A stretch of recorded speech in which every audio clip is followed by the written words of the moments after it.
우리 다 같이 한 마음으로 느헤미야 11장 1절의 말씀 같이 합독해 보도록 하겠습니다. 백성의 지도자들은 예루살렘에 거주하였고 그 남은 백성은 제비 뽑아 10분의 1은 거룩한 성 예루살렘에서 거주하게 하고 그 10분의 9는 다른 성읍에 거주하게 하였으며. 아멘. 오늘 본문의 말씀 느헤미야 11장의 말씀은 이스라엘 백성들이 예루살렘 성 안에 거주를 해야 되는데요, 예루살렘 성 안에 거주하기를 좀 싫어를 합니다. 그래서 제비를 뽑아서 전체 인구의 10분의 1은 예루살렘 성에 거주해야 됩니다. 근데 모두 다 대부분의 사람들은 예루살렘 성에 거주하기 싫어하기 때문에 제비를 뽑아서 당신은 제비에 뽑혔으니까 예루살렘 성에 거주해야 되겠습니다 라고 하면서 10분의 9는 각자 자신의 지역에, 그러나 10분의 1, 제비 뽑힌 그 10분의 1은 예루살렘 성에 거주해야 됩니다 라는 말씀을 가지고 오늘 본문 말씀에 보니 이렇게 10분의 1이 예루살렘 성에 거주하게 되었고요. 그러나 모두 다 예루살렘 성에 거주하는 걸 싫어하지 않았습니다.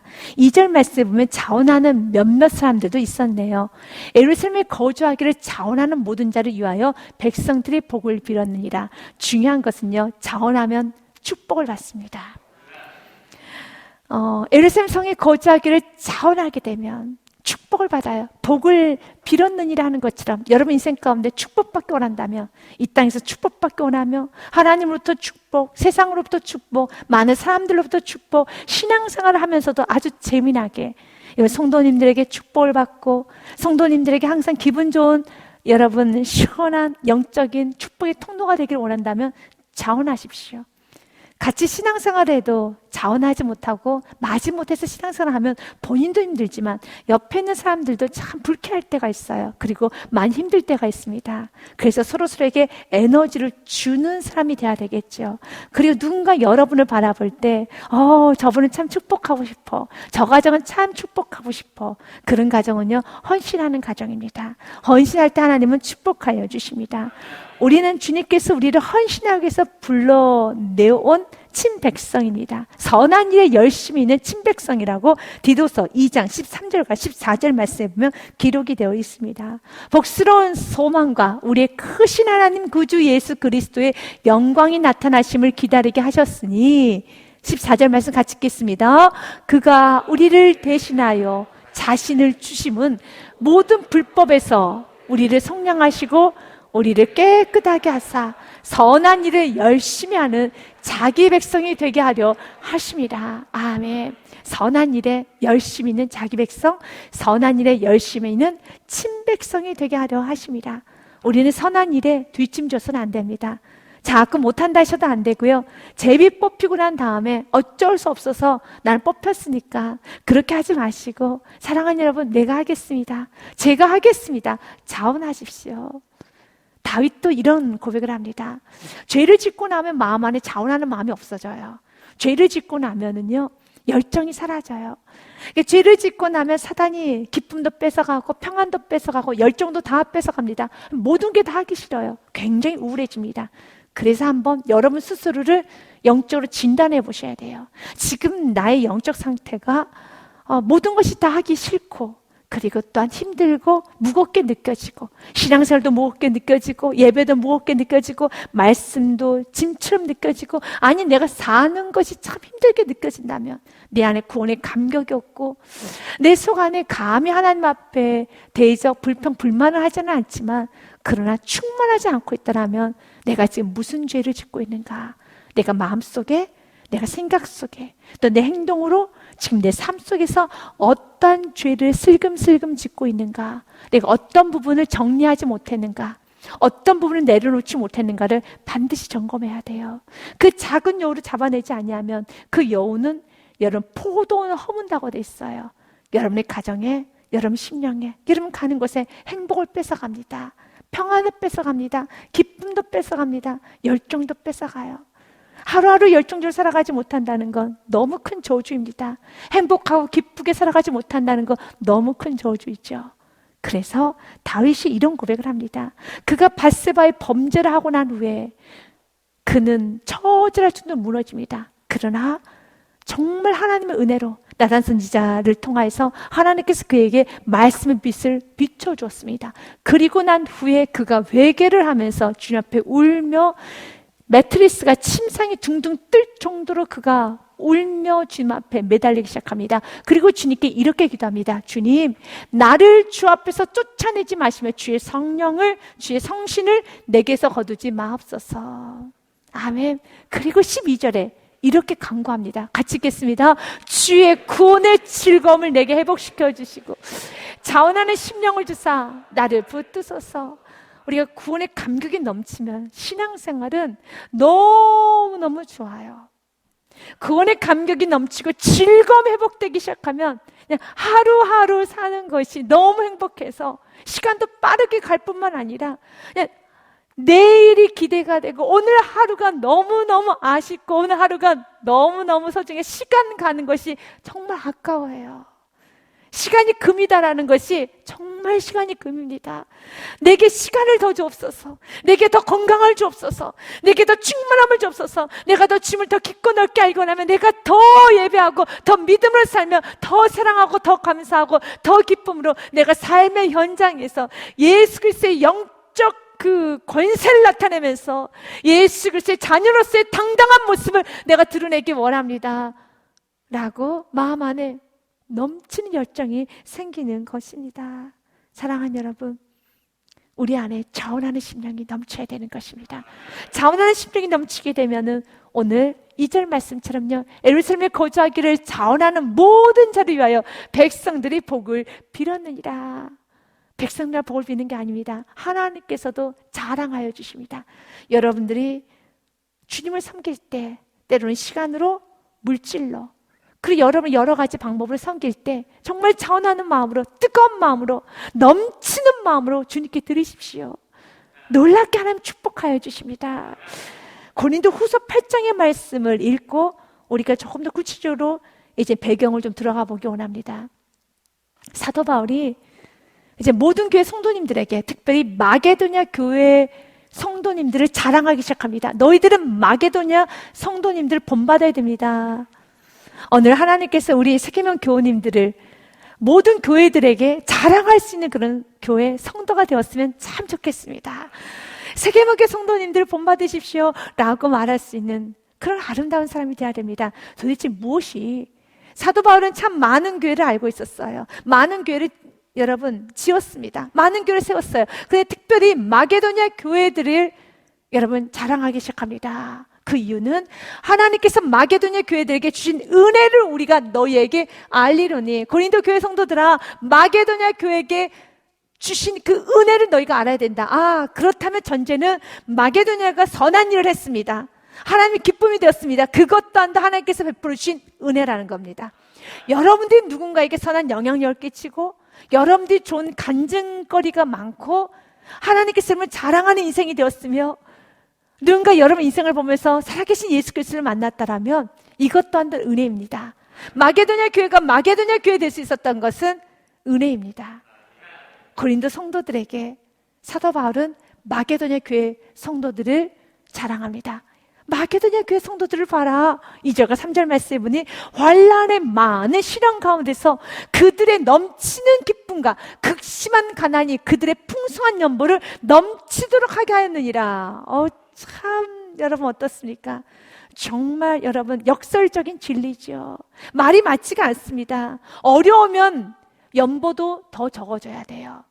연보라는 것을 지금으로 말하면 예물로 말합니다. 예물도 더 적어줘야 되는 겁니다. 우리가 바쁘면 당연히 바쁘기 때문에 예배 시간이 더 줄어들어야 되겠죠. 기도 시간이 더 줄어들어야 되겠죠. 내가 아프면 봉사, 충성, 헌신 더 줄어야 되겠죠. 아프니까요. 시간이 없기 때문에, 또 물질이 없기 때문에 모든 건 다 줄여가야 되지 않겠습니까? 그러나 성경은 말합니다. 아니지. 오히려 반대예요. 환난의 많은 시련, 여러분 너무 많은 시련이 있는데 연보, 여러분 예물은 더 크게 올려드려요. 내가 너무 몸이 아픈데요, 내가 지금 환경이 너무 좋지 않은데, 내가 지금 너무 바쁜데 예배 시간 더 많이 드립니다. 더 많이 기도합니다. 더 많이 충성합니다. 더 열정적으로 살아갑니다. 이것이 그리스도인이에요. 왜요? 내게 능력 주신 자 안에 사는 겁니다. 나는 건강이 없어 못합니다. 그러면 이 말은 하나님께서 이렇게 해석을 하실 수도 있어요. 그러면 지금까지 너의 건강으로 주의를 했다는 말인가요? 라고 주님께서는 반문하실 수도 있어요. 내게 능력 주신 자에서 모든 걸 할 수 있다라면, 주께서 능력 주셨다면, 주께서 직분을 주셨다면, 주께서 사명을 주셨다면, 내게 시간을 주시고 내가 아직 내 호흡이 남아있다라면 우리에게 여러분 필요한 것은 충성이에요. 우리에게 필요한 것은 끝까지라는 겁니다. 끝까지라는 겁니다. 오늘 성경은 말합니다. 환난의 많은 시련 가운데서 그들 넘치는 기쁨과 극심한 가난이면 오히려 가난하게 연보를 드려야 되는데, 적게 연보를 드려야 되는데, 성경이 이렇게 말해요. 극심한 가난이 오히려 그들의 풍성한 연보를 넘치도록 하게 하였느니라. 참 희한하죠. 이것이 성경이에요. 내게 능력 주지 않아서 모든 걸 살 수 있는 것처럼 오히려 극심한 가난이 더 충성된 자로 만들어요. 그래서 고난이 유익입니다. 제대로 고난을 받으신 분들은요, 여러분 제대로 주님 안에서 믿음의 길, 좁은 길을 가는 사람들은 환경 핑계되지 않습니다. 오히려 그 환경은 풍성한 연보를 풍성하게 주님 앞에 살아갈 수 있는 그 능력, 하늘의 권세를 받게 되어서 이제 세상이 그를 감당 못하는 사람이 되는 겁니다. 그에게 있어서의 질병은 전혀, 그가 세상을 살아가는데 여러분 그에게 있어의 질병은 전혀 문제가 되지 않아요. 가난, 어떤 여러 가지 문제 전혀 영향받지 않습니다. 사단이 여러분에게 영향을 줄 수도 없습니다. 여러분 인생이 사단이 여러분을 흔들지 않는 인생이 되시길 주님의 축복드립니다. 그렇다면 환경과 상관없이 여러분의 길을 가십시오. 끝까지 충성하십시오. 그래서 요한계시록 2장 말씀에 보면 교회들 향해서 편지를 보낼 때 반복적으로 하는 말씀이 있습니다. 충성하여라. 끝까지 이겨라. 끝까지 견뎌라. 내 입으로는 못하죠. 우리가 어떻게 끝까지 견딜 수 있나요? 내게 능력 주신 자 안에서 오늘도 우리는 살아갈 수 있는 힘을 부어주십니다. 그래서 우리의 마지막 고백은 나의 나 된 것은 하나님의 은혜였습니다. 너희가 장차 받을 고난을 두려워하지 말라. 볼지어다 마귀가 장차 너희 가운데서 몇 사람을 오게 던져 시험을 받게 하리니 너희가 10일 동안 환난을 받으라. 내가 죽도록 충성하라. 그리하면 내가 생명의 관을 내게 주리라. 주님께서 오늘 또 우리에게 요구하시는 건 충성입니다. 일단 요한계시록 2장 26절 말씀에도요, 이기는 자와 끝까지 내 일을 지키는 그에게 만국을 다스리는 권세를 주리니. 27절 말씀 같이 읽습니다. 그가 철정을 가지고 그들을 다스려 질그릇을 깨트는 것 같이 하리라. 나도 내 아버지께 받은 것이 그러하니라. 아멘. 세상을 이기고 싶습니까? 사단이 공중옷을 잡고 있는데 그 세상 속에서 승리하고 싶습니까? 승리의 비결은 끝까지 이기는 거예요. 끝까지 지키는 겁니다. 뭘 지켜야 되겠습니까? 말씀을 지키는 것입니다. 그렇다면 왜 이스라엘 백성들은 이토록 제비 뽑기까지 이들은 예루살렘 성에 거주하는 것을 싫어라 했을까요? 1절 말씀에 보면 백성의 지도자들이 예루살렘에 거주하였고 그 남은 백성은 제비를 뽑아 10분의 1은 거룩한 성 예루살렘을 거주하게 하고 그 10분의 9는 다른 성읍에 거주하게 하였으며 2절에 그런 몇몇 사람들은 자원하는 사람도 있었다라고 말하죠. 예루살렘 성은 완성이 됐습니다. 그 성벽도 완공이 됐어요. 문제가 없지 않습니까? 맞아요. 문제가 없어요. 여러분에게도 질문해 보겠습니다. 예배 드리는데 문제 있습니까? 과거처럼 여러분 예배 드릴 때 아주 크게 집안에서 여러분 모든 것이 산산조각 날 정도로 방해를 많이 받고 있습니까? 여러분 예배 나오는데 육신의 질병 때문에 여러분 많은 방해를 받고 있습니까? 아니죠. 이렇게 지금 이들이 예루살렘 성에 거주하는데 특별히 어려움은 없어요. 왜 이들이 거주하기를 싫어하지? 이 말씀은 저와 여러분 우리 모두에게 동일하게 질문하는 겁니다. 이해가 안 된다. 주님도 오늘 우리에게 말합니다. 난 너가 예배를 안 드리게 이해가 안 돼. 난 당신이 기쁘게 살지 못하고 감사하며 살지 못하고 기도하지 않는 걸 이해를 못하겠어. 만약 예루살렘 성이 무너져 있다면 이해가 됩니다. 예루살렘 성이 무너져 있으니까, 또 성벽이 무너져 있어서 너무 위험하니까. 그러나 우리는 11장은 이미 예루살렘 성은 다 완공이 되었고요, 무너졌던 성벽도 다 완공이 되었습니다. 문제 없습니다. 문제 없어요. 지금 이들의 영적 상태와 우리의 영적 상태를 비교해 보십시오. 객관적으로 비교해 보십시오. 도대체 뭐가 문제인데 이렇게 사람들이 예루살렘 성 안에 있는 걸 싫어하지? 맞아요. 이스라엘 백성들은 예루살렘 성이 귀하다는 건 압니다. 그곳에 영적인 축복이 있다는 걸 압니다. 예루살렘 성, 하나님의 임재가 있는 초소, 여러분 그곳에 예배가 있는 초소 너무 귀하죠. 그래서 오히려 모두 다 정말 10분의 9 아닌 모두 다 예루살렘 성에 거주해야 되는데 그 성만 거주하면 어떻게 되겠느냐? 다른 지역에서 살아야지 제비 뽑아서 그 성에 거주하게 할게 라는 말씀이 아니에요. 반대가 돼버렸어요. 지금 예배 자리가 텅텅 비어 있어요. 여러분 기도의 자리가 지금 비어 있어요. 지금 반대가 돼 있다라는 거예요. 그러나 기도하지 않는 사람도, 예배 나오지 않는 사람도 묻습니다. 예배 너무 좋아요. 예배 너무 좋죠. 근데 왜 안 나오시냐는 이것입니다. 문제가 없는데 왜 안 나오냐는 거예요. 오히려 여러분 이 예배 자리가 터져야 되지 않겠습니까? 자리가 없어서 서로 제비 뽑아서 내가 들어갈게. 오늘 내가 들어가는 거야. 오늘 내가 들어가는 거야. 자리가 넘쳐야 됩니다. 기도의 자리가 넘쳐야 되는 겁니다. 내가 기도할게. 내가 기도할게. 그런데 아니에요. 너무 자리가 비어서 예루살렘 성이 너무 비어가지고 제비까지 뽑아서라도 채워야 되니까 거기 있기를 싫어한다는 거예요. 10분의 9는 다 나가버렸습니다. 나 안 뽑혔다 라고 가는 거예요. 그래서 성경은 예루살렘 성에 거주하는 인물들, 백성들만 성경 기록돼 놨어요. 그 영적인 축복을 아는 자들만 기록해 놨어요. 이스라엘 백성들은 예루살렘 성이 너무 귀하다는 걸 압니다. 그러나 그들은 그곳에 있기를 싫어를 합니다. 두 가지 이유 때문에 그래요. 첫 번째로는요, 예루살렘의 성은 완공이 되었고 성벽도 재건이 되었지만 여전히 그 땅은 황폐한 땅입니다. 해야 될 일이 너무 많아요. 그러나 자기가 거주한 그 땅은 이미 오랫동안 그 땅에 있었고 안정적이다는 겁니다. 그런데 새롭게 거기서 무언가를 내가 헌신하고, 교회는 너무 좋아요. 예배드린 거 너무 좋아요. 그런데 너무 피곤하다는 거예요. 예배드린 거 너무 좋고 기도하는 거 너무 좋은데 육신이 피곤하다는 겁니다. 두 번째로 또한 만약 외적이 침입을 했었을 때 가장 1차로 공격을 받을 수 있는 장소가 예루살렘 성입니다. 위험하다는 거죠. 내가 이 시간에 예배만 드리며 물질에 손해받을까 위험하다는 거죠.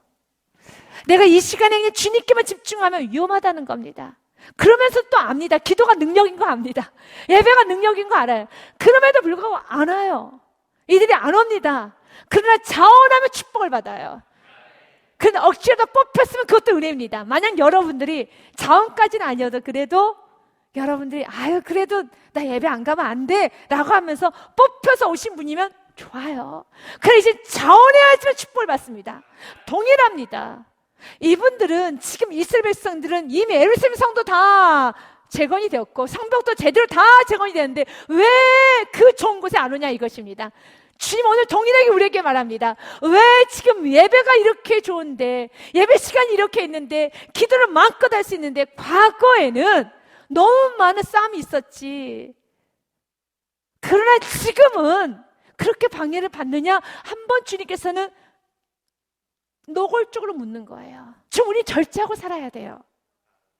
땅의 거 생각하면 안 되는 겁니다. 정말 기도할 때는 기도해야 됩니다. 우리도 쉴 줄 알아요. 놀아야 되는 거 압니다. 육신의 편안함도 압니다. 그러나 그리스도인들은 육신의 편안함을 쫓아가면 안 되는 것입니다. 골로새서 말씀에 보면 이렇게 되어 있습니다. 골로새서 말씀에 보면요, 3장 말씀에 1절에 그러므로 너희가 그리스도와 함께 다시 살림을 받았으면, 우리죠, 구원을 받았으면 위의 것을 찾으라. 거기는 그리스도께서 하나님 우편에 앉아 계시느니라. 위의 것을 생각하고 땅의 것을 생각하지 말라. 아멘. 그러면 우리는 아무것도 하지 말고 오직 예배만 드리라는 건가요? 아닙니다. 그냥 예배 시간은 주님께서 예배 시간을 정해줬을 때 좀 육신의 피곤함도 있어요.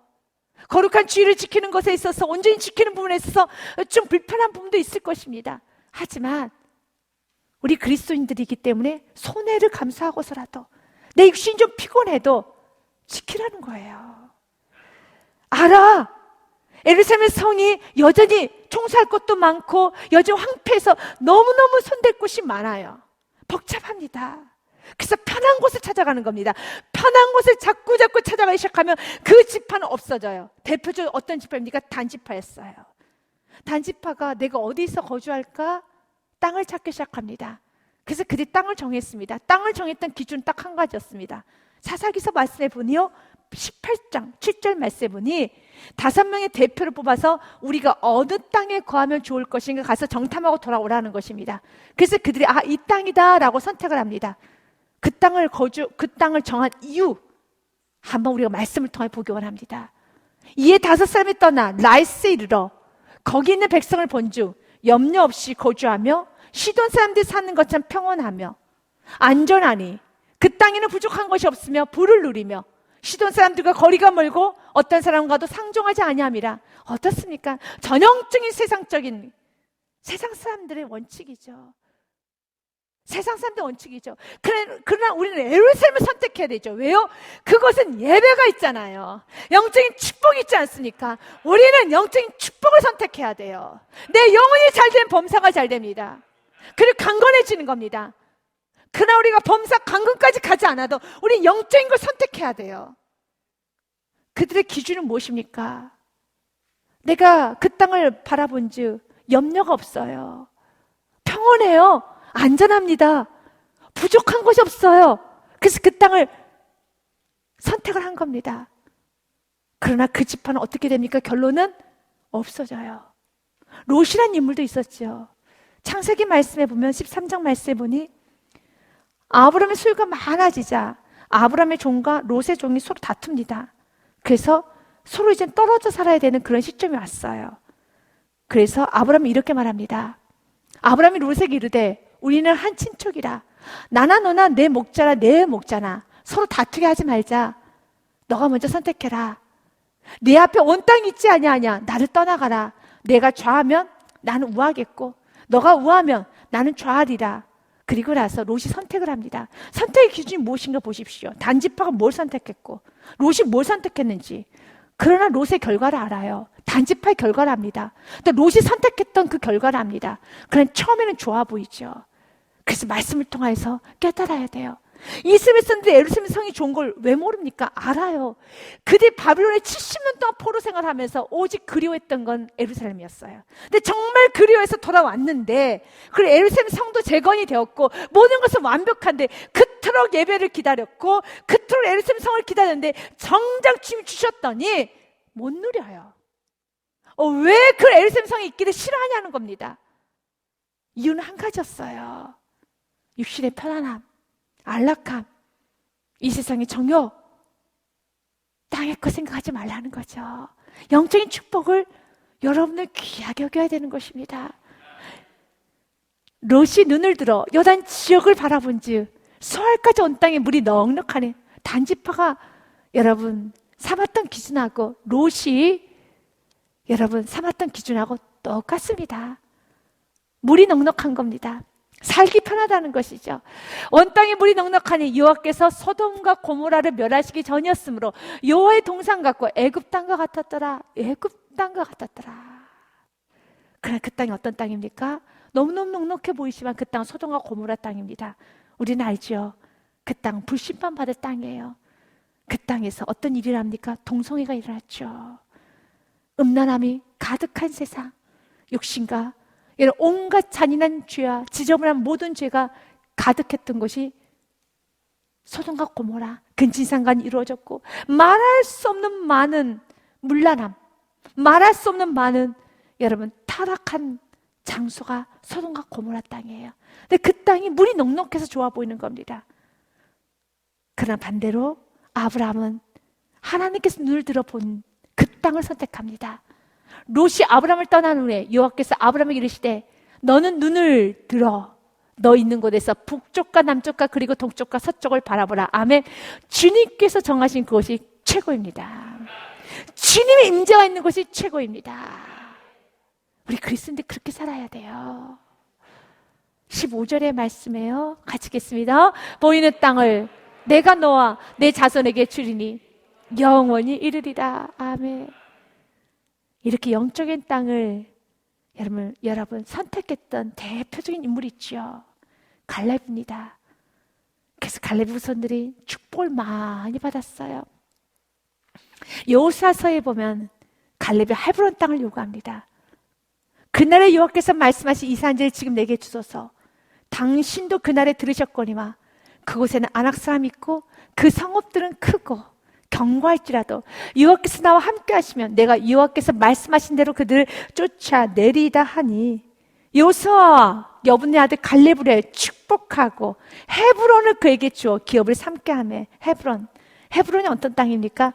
험한 땅입니다. 하지만 헤브론을 달라고 합니다. 그 이유는 아브라함과 이삭과 야곱과 아브라함의 아내 사라뿐만 아니라 영적인 사람들이 머물렀던 곳, 그리고 다윗이 남유다의 왕이 되었었을 때는 그곳을 성지로 삼고 그곳의 수도로 삼았지요. 영적인 땅을 요구합니다. 영적인 걸 소중히 여깁니다.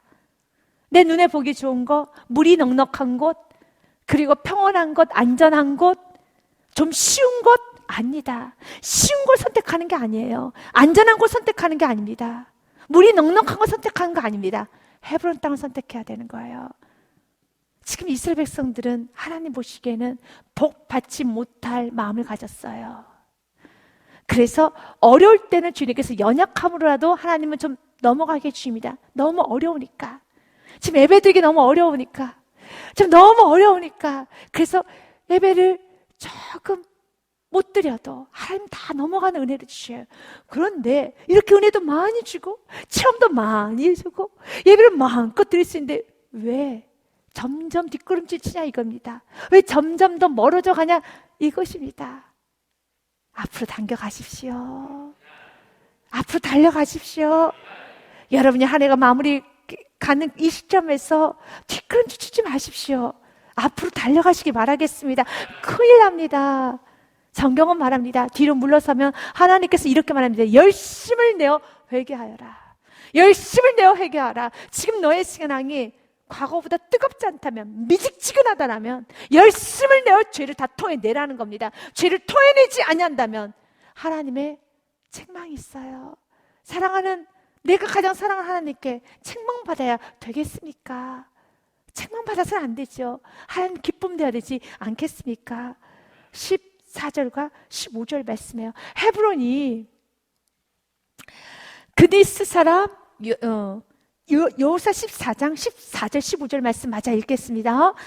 헤브론이 그니스 사람 여분의 아들 갈렙의 기업이 되어 오늘까지 이르렀으니 이는 그가 이스라엘 하나님 여호와를 온전히 쫓았습니다. 15절의 말씀이 참 귀해요. 같이 읽겠습니다. 헤브론의 옛 이름은 기럇 아르바라. 아르바는 아낙 사람 가운데서 가장 큰 사람이었더라. 그리고 그 땅에 전쟁이 그쳤더라. 아멘. 기억하십시오. 그 땅 가장 험한 땅이었습니다. 그 성경도 기록해놨어요. 가장 큰 사람이 있는, 가장 험악한 산, 가장 거인들이 있는, 그러나 믿음을 나아갔었을 때 여러분 그 땅이 가장 무섭고 가장 좁았고 그 땅이 가장 험준했고 그 길은 좁은 길, 정말 죽을 것 같았던 그 길이지만 그 길을 선택했을 때 그 땅의 전쟁이 그쳤더라. 믿음의 사람이 가면은 모든 저주가 끊어져요. 평생 전쟁하고 살고 싶습니까? 아니면은 이제 믿음의 길을 선택하시겠습니까? 믿음의 길 가야죠. 우리는 오늘도 기도합니다. 하나님, 이 가난이 끊어지기 원합니다. 이 대적이 끊어지기 원하며 불신이 끊어지기 원하며 가정에 흐르는 내 안에 흐르고 있는 모든 육축 요소가 다 끊어지기 원합니다. 날마다 기도하고 있어요. 이 전쟁이 그치게 해달라고. 이 전쟁이 그치는 길은 한 가지입니다. 내가 영적인 걸 선택해야 돼요. 영적인 걸 선택하지 아니하면 그쳐지지 않아요. 계속 반복입니다. 오늘 성경은 기록해놨어요. 예루살렘 땅 안에, 예루살렘 성 안에 거주하게 된 인물들을 기록해놨습니다. 구체적으로 4절서부터 9절까지는요, 유다 자손과 베냐민 자손의 이름이 열거가 되어 있어요. 예루살렘에 거주한 자는 유다 자손과 베냐민 자손의 몇 명이라 많지가 않아요. 몇 명입니다. 참 좁은 가는 사람 많을 것 같죠? 그렇지 않아요? 아니 이렇게 좋은 예루살렘에서 누구나 다 거하고 싶은 건 아닌가? 맞아요. 이스라엘 백성들이 다 원할 것 같았죠? 아니에요. 몇 명입니다. 그러나 우리는 원합시다. 우리는 원합시다. 우리는 달려갑시다. 주님께서 오늘 이 시간에 다시 우리의 구원의 감격이 회복되기 원하며 예배의 감격이 회복되기 원하며 주님께서 마음껏 예배드릴 수 있는 환경이 이렇게 주어질 때, 이렇게 시간이 주어지고 건강이 주어질 때 더 누리시길 바라겠습니다. 몇 명이라. 유다 자손 중에는 베레스 자손 아디아니, 그는 오시아의 아들이요 스가랴의 손자요 아말의 증손이요 스바드의 현손이요 마할랄의 오대손이며 하면서 그들의 이름이 기록이 되어 있어요. 그러면서 6절 말씀 보니요 예루살렘에 거주한 베레스 자손은 모두 468명이니 다 용사였느니라 라고 말합니다. 용사였다는 거죠. 맞습니다. 사랑하는 여러분, 그들이 선택받았지만 그것도 은혜입니다. 그들이 용사가 되어서 예루살렘 성을 지키라고요. 오늘 용사라는 단어는 참 많이 나옵니다. 7절 말씀에 보면 또한 베냐민 자손에 관한 말씀이 기록이 되어 있어요. 베냐민 자손에 대한 관한 말씀이 7절 말씀도 기록이 되어 있습니다. 제가 읽겠습니다. 베냐민 자손은 살루이니 그는 무슬림의 아들이요 요엣의 손자요 부대의 증손이요 골리아의 현손이요 마아샤의 5대 손이요 이델의 6대 손이요 여사의 7대 손이며 라고 하면서 그들이 이제 이름이 하나씩 하나씩 기록이 되어 있으면서 9절에 마지막으로 이렇게 정리를 합니다. 같이 읽겠습니다. 시그리아의 아들 요엘이 그들이 감독이 되었고 하스노의 아들 유다는 버금되어 성읍을 다스렸느니라. 이제 다스렸다라는 것은 군림했다는 뜻이 아닙니다. 지켰다는 뜻입니다. 결국 유다 자손이나 베냐민 자손이나 그들이 예루살렘 성에서 거주한 이유는 성을 지키기 위한 것입니다. 성전을 지키기 위한 것입니다. 이것이 책임이에요. 우리가 그리스도인이 되었지요. 그래 이 땅에 교회를 맡겨주었으니까 교회는 지켜가야 되는 겁니다. 누가 다른 사람이 지키는 것이 아니라 내가 지켜가는 거예요. 그렇기 때문에 오늘 이들이 했던 것은 그 성을 지키고 용사처럼 지키고 여러분 다스리면서 용사처럼 사명을 감당했다는 것입니다. 14절의 말씀에 보면 10절부터 14절까지는 제사장의 이름들이 기록이 됐어요. 예루살렘 성 안에 거주하게 된 제사장들입니다. 여러분들이 생각하기에 제사장들이 해야 되는 일은 이 예배를 집례하는 일만 할 것 같죠. 그런데 그것뿐만 아니라 성경에 이렇게 말씀이 되어 있어요. 오늘 10절 말씀부터 제가 좀 읽고 마지막 14절의 말씀을 한 번 더 같이 읽겠습니다. 제사장 중에는 요아립의 아들 여다와 야긴이며 또 하나님의 전을 맡은 자 스레아니 그는 힐기야의 아들 무슬림의 손자 어떤 사독의 증손이요 무라엘스의 현손이요 아히두베의 5대 손이며 또 전에는 일하는 그들의 형제는 모두 822명이요 또 아데아는 그는 여로함의 아들이요 블라의 손자요 암시의 증손이요 라고 하면서 그들 이름이 다 기록이 되어 있어요. 스겔의 현손이며 바솔의 5대 손이요 말게의 6대 손이며 또 그 형제 족된된 자인이 모두 242명이요 아메사인이 그는 아살렐의 아들이요 아하스의 손자요 무살레못의 증손이요 임멜의 현손이며 하면서 얼마나 귀한 이름인지 그들의 조상들까지 가정에 이런 축복된 이름들이 다 기록이 되어 있어요. 그러면서 제사장들도 성경 14절에 이렇게 기록해 놨습니다. 같이 읽겠습니다. 또 그들의 형제 큰 용사들이니 모두 128명이라 하글돌림의 아들 삽디엘이 그들의 감독이 되었느니라. 아멘. 용사입니다. 결국 제사장, 유다 지파, 베냐민 지파, 성 안에 있는 모든 사람들이 해야 되는 거 한 가지입니다. 성전을 지켜야 돼요. 성전을 지켜야 되는 겁니다. 교회는 이 땅에 예수 그리스도의 몸인 교회는 우리 모두가 저와 여러분이 성도인 저와 여러분이 지켜야 되는 것입니다. 그래서 예배소서 말씀에 보면 4장 11절과 12절 말씀에 베드로전서 4장 10절 말씀에는 이렇게 기록이 되어 있어요.